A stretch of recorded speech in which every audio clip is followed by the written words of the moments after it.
আজকে অর্থাৎ 4 এপ্রিল অন্নপূর্ণা ভান্ডারের একটি অনলাইনে ফর্ম ফিল আপ করার জন্য পোর্টাল বা ওয়েবসাইট লঞ্চ করা হয়েছিল।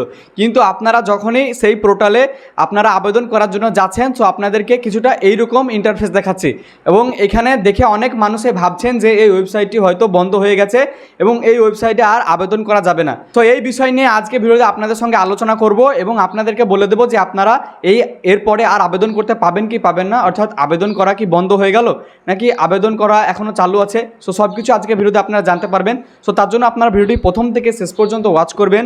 আর যদি আপনারা আমাদের চ্যানেলটিকে সাবস্ক্রাইব না করে থাকেন তবে প্লিজ আমাদের চ্যানেলটিকে আপনারা সাবস্ক্রাইব করবেন। আর যদি এই ভিডিওটি আপনারা আমাদের ফেসবুক পেজ থেকে দেখে থাকেন তবে প্লিজ আমাদের ফেসবুক পেজটিকেও আপনারা কিন্তু ফলো করে রাখবেন।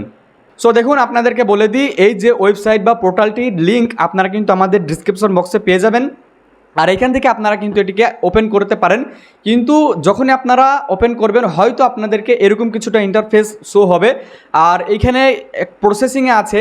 সো এরকম হওয়ার কারণটা কি এখন আপনাদেরকে বলি। এই যে ওয়েবসাইট আছে সেই ওয়েবসাইটটি কিন্তু এখন মেনটেনিংয়ে আছে, অর্থাৎ এই ওয়েবসাইটটি এখন মেনটেন হচ্ছে। অর্থাৎ যে একসঙ্গে এই অন্নপূর্ণা ভান্ডার অ্যাপ্লাই করার জন্য অনেক লোকে যখন অ্যাপ্লাই করার চেষ্টা করছে, সো এই ওয়েবসাইটটি অত লোড নিতে পারছে না বা এই ওয়েবসাইটের কোনো কিছু চেঞ্জ হচ্ছে, ইন্টারফেস বা কোনো কিছু চেঞ্জ হচ্ছে। সো এই প্রক্রিয়াটিকেই বলে মেনটেনিং আছে ওয়েবসাইট। সো ওয়েবসাইটটা এখন মেনটেনিং আছে এবং কিছুক্ষণ পর হয়তো আজকে বিকেলে বা কালকে হয়তো ওয়েবসাইটটি আবার খুলে যাবে বা পোর্টালটি আবার খুলে যাবে এবং আপনারা কিন্তু আবার আবেদন করতে পারবেন। আর কিভাবে আপনারা আবেদন করবেন এই নিয়েও কিন্তু ভিডিও খুব শীঘ্রই আসতে চলেছে আমাদের চ্যানেলে। তাই যদি এখনও পর্যন্ত আপনারা আমাদের চ্যানেলটিকে সাবস্ক্রাইব না করে থাকেন তার জন্য আপনাদেরকে বলছি আমাদের চ্যানেলটিকে সাবস্ক্রাইব করবেন এবং পাশে থাকা বেল আইকনটিকে অল করে দেবেন।